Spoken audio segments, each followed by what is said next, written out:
Shalom, shalom, l'Église corps du Christ. Shalom, mes frères et sœurs dans le Seigneur. Shalom à vous, les amoureux de la parole de Dieu. Partout où vous êtes, que la paix du Christ, l'amour infini de Dieu, la bonté divine vous demeure comme partage. Bien-aimés dans le Seigneur, voici le temps favorable, agréable, qui nous allons encore dédier à notre Seigneur pour que le Seigneur puisse nous parler. Pourquoi? Parce que l'homme, lui, ne vit pas que du pain, mes amis, de la nourriture physique. Parce que l'homme n'est pas que cette partie physique. L'homme a aussi une autre partie qu'on appelle spirituelle. Il a un esprit, il a une âme. Vous voyez? Donc, nous avons tendance de vivre, de dépendre que, mes amis, de donner de l'énergie, de donner des motivations, de donner de la force, mes amis, de se donner plus, beaucoup à ce qui concerne notre partie physique, mais en même temps, nous négligeons, mes amis, l'autre partie qui est le spirituel de l'homme, la partie de l'esprit. Cette partie de l'esprit, c'est ce que la Bible dit, l'homme vivra de la parole de Dieu. La partie de l'esprit qui fait partie de l'homme, mes amis, vivra de la parole de Dieu. Cette partie physique qui est le corps, la matière, la terre, poussière, la Bible dit, ça a été tiré de la poussière de la terre et ça va retourner là-bas.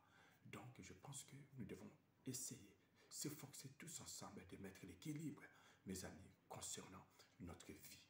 Nous prenons soin du corps, qui est le physique, mais nous négligeons l'esprit. Or, le corps là, ça va nous quitter un jour. L'homme, au fait, c'est l'esprit dans un corps. L'homme, au fait, c'est l'esprit. L'homme, c'est un être spirituel. Mais nous négligeons la spiritualité. Nous nous appuyons plus, mes amis, sur le physique. Et ce physique, malheureusement, ça nous déçoit tôt ou tard. On laisse tout. Tout ce qu'on a battu, tout ce qu'on construit, on le laisse, mes amis. Car c'est physique, cette partie, la poussière, la chair, retourne, mes amis de Seigneur, là où elle a été tirée. Alors, voilà pourquoi il est temps que je veux vous inviter de vous disposer, de consacrer ce temps, mes amis, à notre Seigneur. Parce que la Bible dit, la foi vient de ce qu'on attend, et ce qu'on attend vient de la parole de Dieu. Que le Seigneur puisse vous parler quelques mots, mes amis de Seigneur, pour que votre âme puisse vivre encore. Que Dieu nous donne de l'espoir, Dieu nous donne la confiance, nous garantit de l'assurance. Mes amis de Seigneur, bénis, délivre, sauve, guéris, parce que sa parole redresse, répare, reconstruit. Mes amis de Seigneur, soigne, traite et remet l'ordre de la vie de l'homme. Soyez bénis, mes amis de Seigneur, au nom de Jésus-Christ. Amen. Bien, je vais vous parler un peu de l'amitié. L'amitié. Le sujet, mes amis, je l'ai intitulé « Qui est mon meilleur ami ?» Qui est mon meilleur ami? Bien aimé, l'amitié, c'est une alliance. L'amitié, c'est un contrat. L'amitié, c'est une relation. Je vous donnerai l'exemple de Jonathan et David.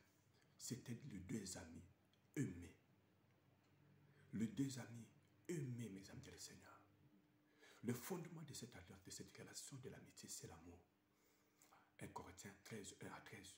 L'amour ne déçoit pas, l'amour ne trahit pas, l'amour ne fait pas du mal. Vous allez voir que, mes amis du Seigneur, le papa de Jonathan haïssait David. Et il avait tenté de tout faire, mes amis, pour éliminer, pour, mes amis, se débarrasser de David, à lui donner la mort. Mais Jonathan, son fils, qui était l'ami de David, était à chaque fois, mes amis, au courant de ce complot, de ces manigances, de ces mauvais plans que son papa était en train d'essayer de mettre en place pour, mes amis, balayer son frère, son ami. Et Jonathan n'avait pas gardé secret. Mes amis, les tensions, la pensée diabolique de son père, mais quand même que c'était son père, Jonathan avait compris que mon alliance, c'est de l'amour, de l'amitié avec mon meilleur ami, David, n'a rien à voir avec ma relation physique, biologique de mon père. Jonathan, à chaque fois, mes amis, il signalait, il avertissait David, et David prenait des dispositions pour éviter, mes amis, s'échapper à la mort que l'autre tentait, mes amis, de nous causer.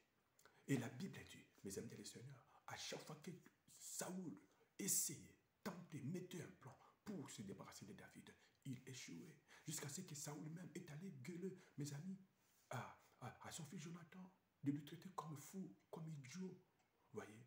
Mais Jonathan savait ce qu'il faisait. Il avait compris que dans l'amour, on ne trahit pas. Dans l'amour, on ne peut pas poignarder l'autre derrière le dos. Dans l'amour, on ne peut pas garder les secrets. Les secrets qui, je suis convaincu que ça peut mettre en danger changer mon meilleur ami, ma meilleure amie. Voilà le meilleur, voilà l'amitié, voilà le meilleur ami. Voilà pourquoi je vous ai donné un sujet. Qui est mon meilleur ami? C'est une question, parce que nous parlons de l'amitié. Je vous donne encore l'exemple des Judas, le disciple, l'apôtre du Seigneur. Judas, c'était un faux ami, un mauvais, méchant, hypocrite ami. Judas était un traître, la Bible dit. Il mangeait avec Christ, il mangeait avec les apôtres. Mais Judas s'est comploté, préparer un mauvais coup, mes amis, pour trahir son maître, pour les livrer entre les mains de ses ennemis, les Romains. Si Christ a été arrêté, si Christ a été trahi, si Christ a été cloué, crucifié, pendu, mes amis, pardon, exécuté sur la croix, c'est à cause de Judas. Parce que Judas n'était pas vrai. Judas était hypocrite. Il était un faux, un méchant ami. Christ a connu la mort à cause de Judas. Judas avait des informations. Judas, mes amis, les seigneurs, préparait un mauvais coup derrière le dos de son maître. Cher bien-aimé des seigneurs. Jusqu'à ce que Jésus est venu voir Judas pour lui dire que Judas, l'un de vous c'est un démon. Jésus va traiter Judas démon. Il va dire l'un de vous c'est un démon parce que l'un de vous c'est un traître. Il cherche à me livrer. Il cherche à se débarrasser de moi. Et le Seigneur va dire que l'un de vous est un démon. Selon le Seigneur, comme il connaissait que c'était Judas, son plan, mes amis, son complot avec ses ennemis, le Seigneur va dire l'un de vous c'est un démon. Mes amis, nous avons des amis, soi-disant, entre guillemets, mes amis que vous appelez amis, mais ce sont des démons. Un ami qui derrière les dos te poignarde. Un ami qui derrière les dos, derrière ton dos, mes amis, se complote contre tes ennemis. Les ennemis, les Romains, c'était les ennemis du Christ. Mais comment Judas qui était l'ami du Seigneur? Judas qui mangeait avec lui, qui promenait avec le Seigneur, qui passait avec le Seigneur, qui servait même le Seigneur, qui était un des serviteurs de Jésus-Christ. Comment il peut arriver? Il pourrait arriver à ce point, à ce stade, mes amis, de trahir même son maître. Et qu'il soit, mes amis, la source, la cause, même l'auteur, mes amis, le Seigneur, de ce meurtre. Mes amis, si Judas n'avait pas livré le maître, mes amis, les Romains n'allaient pas dû avoir l'accès. Vous voyez? Donc, et Christ va dire, l'un de vous c'est un démon. Un ami comme ça, ce n'est pas un ami, c'est un ami démon. C'est un ami hypocrite. C'est un ami traître, mes amis. C'est un ami méchant, un ami jaloux, un mauvais, un ami hypocrite, un ami qui a une double face, un ami qui n'est pas honnête. C'est un méchant, c'est un sorcier. Parce que Christ a dit c'est un démon, donc c'était un sorcier Judas. Je vais encore vous donner un autre exemple, bien-aimé dans le Seigneur. Des mauvais amis. Caïn, par exemple, c'était un mauvais ami. Parce que dans l'amitié entre frères ou entre sœurs, mes amis dans le Seigneur, ça revient au même. Vous allez voir qu'Abel aimait Caïn. Mais Caïn, mes amis, avait de dons, avait de rancune, avait de colère, avait de haine, était hypocrite dans cette alliance de l'amitié. Caïn n'avait pas l'amour dans son cœur. Il était jaloux de son frère. Quand vous avez quelqu'un qui se dit ton ami, mais qui est jaloux de toi, qui te jalouse, mes amis des Seigneurs, qui, parce que vous avez un mari, parce que vous avez une épouse qui est bonne, qui te comprend, parce qu'il y a la paix, parce que votre maison est remplie de bonheur, parce que vous ne manquez de rien, parce que tout avance, tout évolue, tout progresse positivement. Et cet ami, il est là, mais ça lui fait mal, ça lui ronge dans son cœur. Ça, c'est les Caïns. Les Caïns qui ne se réjouissent pas, mes amis, qui ne se mettent pas d'accord, mes amis, quand l'autre réussit. Un ami qui ne like pas, un ami qui, mes amis, les Seigneurs, ne commente pas, peut-être tes vidéos, peut-être tes photos. Un ami, même s'il te voit que tu es belle, n'ose pas te le dire que tu es belle, ne le déclare pas. Un ami, quand il te voit avec un défaut, n'ose pas te le dire. Mes amis, les Seigneurs, qui est cet ami? C'était Caïn. Caïn, c'était un faux frère, un faux ami. Souvent, nous disons que toi, tu n'es plus ami. Pour moi, tu es plus qu'un ami. Pour moi, tu es mon frère. Tu deviens comme mon frère biologique, comme ma soeur biologique. C'est-à-dire, nous voyons les niveaux. C'est-à-dire, un ami n'est plus qu'un ami. À un moment donné, il devient comme un frère, une soeur de la famille. Il devient un membre de la famille. Il devient un membre de la famille. Et bien, mes amis, Seigneur, comme je sortais de vous dire, Caïn était mauvais, était faux. Mes amis, Caïn a fini par, mes amis, à trahir l'alliance de l'amitié. Mes amis, les Seigneur, il a montré sa vraie face, mes amis. Un ami comme ça, il est dangereux pour vous. Un ami qui prépare, qui complote, qui manigance un plan, un coup d'état. Mes amis, de donner la mort, c'est un mauvais ami. La jalousie, rancune, haine, colère, don, mes amis, les Seigneur, notre face est cachée à l'intérieur de lui. Mes amis, c'est un faux ami. Qui est ton meilleur ami? qui vous soupçonnait de la jalousie, un ami qui vous soupçonnait qui n'est pas vrai, un ami qui vous soupçonnait de rancune, haine, donc contre vous, un ami, mes amis et seigneurs, qui ne te complimente pas, un ami, mes amis, qui ne te félicite pas. Mes amis, réfléchissons un peu ensemble. Bien-aimés dans le Seigneur, je vais encore vous parler de l'amitié, mes amis, de Dalila, la femme de Samson avec Samson. Cette femme, elle était fausse. Elle avait une mauvaise relation avec les Philistins, l'armée philistin. Cette femme, elle était une femme de mauvaise vie, une femme de mauvais cœur. Son alliance de l'amitié avec Samson n'était pas vraie, n'était pas sincère, n'était pas transparente. Et vous allez voir que cette femme a fini par trahir Samson un jour. À cause de cette femme, Samson avait connu la mort. Samson avait perdu l'onction, avait perdu la grâce, avait perdu la pousse, avait perdu tout ce qu'il avait à cause de cette femme. Quand vous avez une mauvaise amie, vous perdrez tout. Tôt ou tard, vous allez finir par tout perdre. Et cela peut même aller plus loin, au point d'écouter votre vie. Ouvrons les yeux, mes amis. Ne vivons plus dans les émotions, ne vivons plus dans les sentiments. Comprenons les choses. Alors, je disais, un meilleur ami, une meilleure amie, c'est celui qui a la fidélité et la loyauté. Bien-aimé, quand vous avez un ami qui n'est pas fidèle à vous, vous avez un ami, mes amis, le Seigneur, qui n'est pas fidèle, mes amis. Parce que dans la fidélité, on ne trahit pas. Dans la fidélité, mes amis, dans le Seigneur, on supporte. Dans la fidélité, on patiente. Dans la fidélité, mes amis, dans le Seigneur, on est toujours au service de l'autre. Être un ami, c'est être au service de l'autre. Sans double cœur, sans double pensée, on est vrai, sincère. Un ami, c'est être au service de l'autre. Vous vous dites, voilà, je suis ton serviteur, je suis ta servante, tu peux compter sur moi. Et c'est là, mes amis, il faut la fidélité.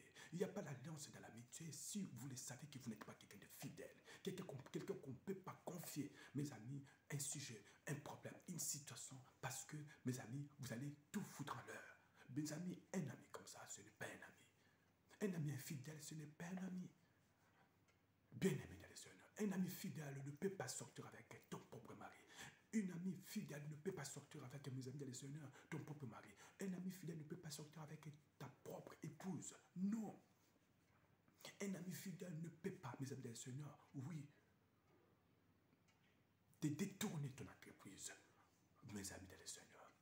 Une amie fidèle, par rapport à cette alliance d'amitié, ne peut pas, ne pourra pas, mes amis dans le Seigneur, aller consulter des médiums, de fétiches, mes amis dans le Seigneur, ou des gourous pour te jeter le sort, afin que tu meurs ou t'empoisonner. La fidélité dans le service de l'amitié, mes amis dans le Seigneur. Loin de trahison, Judas n'était pas fidèle. Dalila n'était pas fidèle. Caïn n'était pas fidèle, mes amis dans le Seigneur. Vous voyez, Jonathan lui était fidèle, mes amis, parce que l'amour ne fait pas de mal. Le fondement de l'amitié, le fondement de l'alliance entre amis, c'est l'amour, l'affection, moralement, notion de bien, attachement, le respect, la réconciliation, l'unité, loin de trahison, loin de la méchanceté, loin de vengeance, mes amis, loin d'hypocrisie, de malhonnêteté. Bien-aimé, vous devez regarder, vous devez analyser, observer ton meilleur ami, ta meilleure amie, que vous dites souvent, vous répétez, lui là, ce n'est plus un ami, c'est une famille. Est-ce qu'il est fidèle à toi? Est-ce qu'il est fidèle à toi? Peut-être c'est lui, c'est elle, qui dans le secret, mes amis, est à la cause de tous ces malheurs, de tous ces problèmes, difficultés dont vous êtes en train d'endurer. C'est un ami qui allume le feu dans le secret. Je vous donne l'exemple de Pierre. Pierre aussi, c'était un faux ami. Il n'était pas fidèle à l'alliance de l'amitié avec le Seigneur. Pierre, quand le Seigneur l'a appelé, il était au bord du fleuve comme pêcheur. Le Seigneur va lui dire, je te ferai le pêcheur d'hommes. Mais Pierre, qu'est-ce qu'il va faire? Plus tard, Pierre est retourné dans la pêche. Pierre est retourné dans la pêche. Nous voyons l'infidélité. Deuxième chose, Christ va aller chercher Pierre. Il va le ramener encore dans les champs. Il va le ramener encore dans son groupe. Il va lui poser la question 3 fois. Est-ce que tu m'aimes? Est-ce que tu m'aimes? Est-ce que tu m'aimes? Paix mes brebis. Pierre a juré. Oui, je t'aime, Seigneur. Mais les mêmes Pierre va encore régner le Seigneur à 3 reprises. Qu'il ne connaissait pas le Seigneur. Bien-aimé del Seigneur, encore la trahison. Mes amis, un ami qui dit ailleurs qui ne te connaît pas. Un ami qui dit que non, bon, il te parle que pour parler. Au fait, c'est toi qui se donne à lui, qui se jette en lui. Au fait, lui ne te calcule pas. Vous voyez? Mes amis, c'est un faux ami. C'est un ami qui a double phase. Pierre, c'est ce qu'il a fait. Le même Pierre, mes amis, non seulement qu'il a renié le Seigneur, mais il va aller se réchauffer avec les ennemis de son maître, les Romains, les soldats, les quelques femmes, quelques messieurs, mes amis, ces groupes, mes amis, des traîtres qui avaient, mes amis, les Seigneurs, arrêté son maître. Et Pierre va aller se réchauffer avec eux.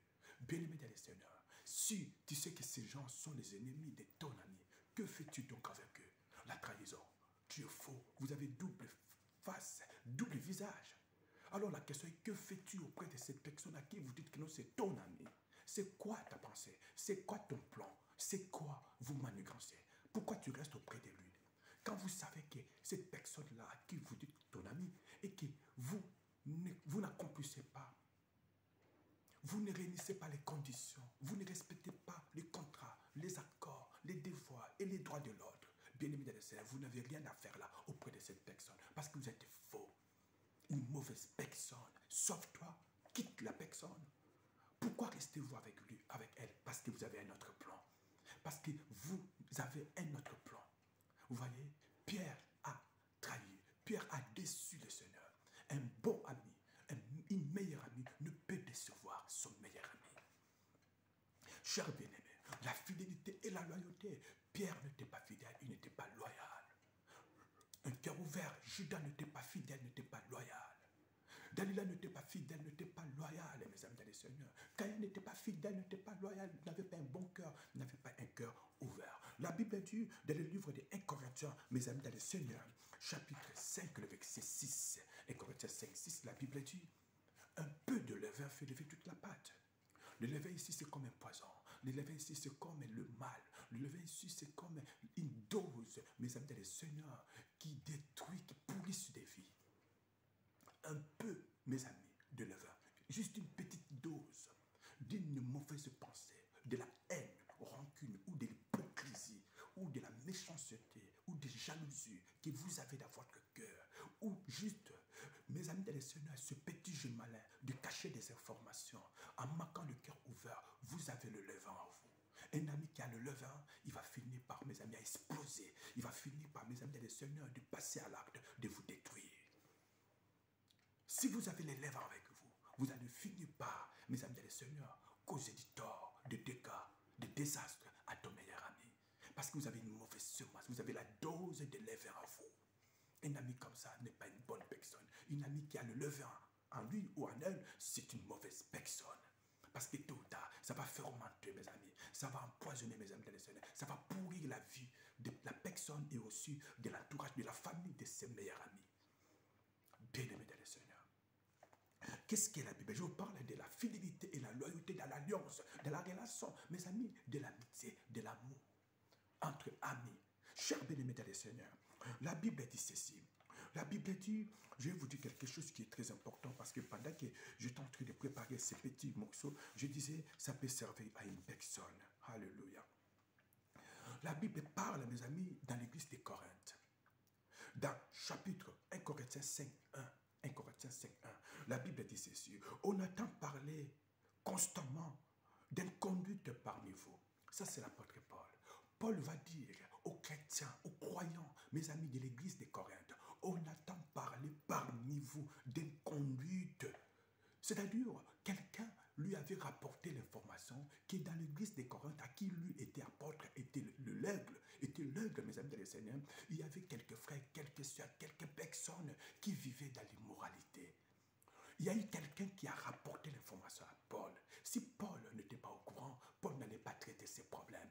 Paul était dans l'obligation d'aller, de se rendre dans cette église pour faire ses travail et essayer d'aider l'assemblée, mes amis, de leur enseigner, de leur prêcher pour que l'immoralité puisse quitter au sein de l'église de Corinthe. Mais si quelqu'un ne lui avait pas rapporté l'information, comment Paul allait savoir que dans l'église là, il y a l'immoralité, il y a la méchanceté, il y a la duteur, il y a la haine, rancune, il y a des divisions. Mais Paul a appris l'information parce que quelqu'un lui avait rapporté. Il a dit, on attend parler. Il a entendu. Comment si quelqu'un ne lui avait pas rapporté l'information? Un ami, il doit rapporter l'information. Vous êtes au courant de beaucoup de choses et vous ne formez pas votre meilleur ami. Mes amis dans le Seigneur, vous contribuez à sa perte ou bien vous contribuez à sa bénédiction. Et il dit, on attend parler parmi vous. Pourquoi vous qui dites que vous êtes amis, vous ne le faites pas? Autre chose, 1 Corinthiens 1, 11, la Bible dit, car mes frères, j'ai appris à votre sujet par les gens de Chloé. J'ai appris à votre sujet par des gens de Chloé. Les gens de Chloé ont rapporté, mes amis, à Paul une information.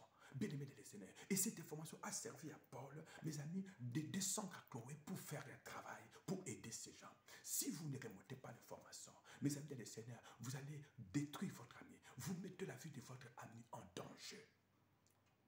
À chaque fois, Paul a soutenu, Paul a aidé, mes amis, l'église de Corinthe. Il a aussi aidé les gens de Chloé à cause de ces formations qu'on lui avait rapportées. Mes amis, Mardoché qui était l'oncle, mes amis d'Esther, était à deux doigts de mourir. Et heureusement, mes amis, le bienfait de Mardoché a été écrit quelque part. Quand on a découvert l'information, on a découvert tout ce que Mardoché avait fait, parce que Mardoché avait dévoilé les secrets de quelques traîtres, de quelques personnes qui se manigançaient, complotaient contre le roi pour, mes amis, les seigneurs, renverser l'autorité du roi et voire même donner la mort au roi. Et Mardoché avait entendu, avait vu la scène. Mardoché n'avait pas caché l'information, il remonta l'information. C'est ce qui a fait que Mardoché puisse être épargné et ne pas être exécuté. Si vous remontez l'information, ça peut sauver des vies. Si vous remontez l'information, ça peut aider des gens. Mardoché a eu la vie sauve parce que tout simplement, il a su, mes amis, informer, donner, rapporter l'information. Ce qui s'est passé, c'est qu'il lui était au courant. Quand vous avez un ami qui est au courant de quelque chose et qui ne vous met pas au courant, qui ne vous informe pas, ne vous rapporte pas, mes amis, ça reste quand même étrange. En remontant l'information, vous pouvez sauver des vies. Regardez, Mardoché avait remonté l'information, ça a sauvé la vie du roi. Vous êtes mon meilleur ami, vous êtes ma meilleure amie, vous êtes sa meilleure amie. Pourquoi vous gardez encore des zones d'ombre dans votre cœur? Vous gardez encore d'autres informations. Pourquoi faire? Si vous ne le dites pas, comment il va se préserver? Comment il va devenir prudent? Comment il va être sage? La Bible même dit, l'homme prudent, il voit de loin. Mais si lui ne voit pas, toi tu as vu. Si lui n'a pas entendu, toi tu as entendu. Pourquoi tu ne rapportes pas l'information? Bien-aimé, de personnes qui sont faux dans l'amitié tracent le chemin pour que ces personnes vous quittent. Aidez-les à partir. Aidez ces gens de vous quitter. Parce qu'une personne qui est mauvaise, qui est un mauvais ami, un méchant ami, n'a rien à faire auprès de vous. N'a rien à faire auprès de vous. Tracez-lui un chemin. Donnez-lui la possibilité de se quitter, de vous quitter, de partir, de prendre ses bagages et de partir. Pourquoi? Parce que aussi longtemps que vous le laisserez auprès de vous, mes amis, il n'était pas fidèle, il n'est pas loyal, il ne te rapporte pas l'information. Mes amis de le Seigneur, il se réchauffe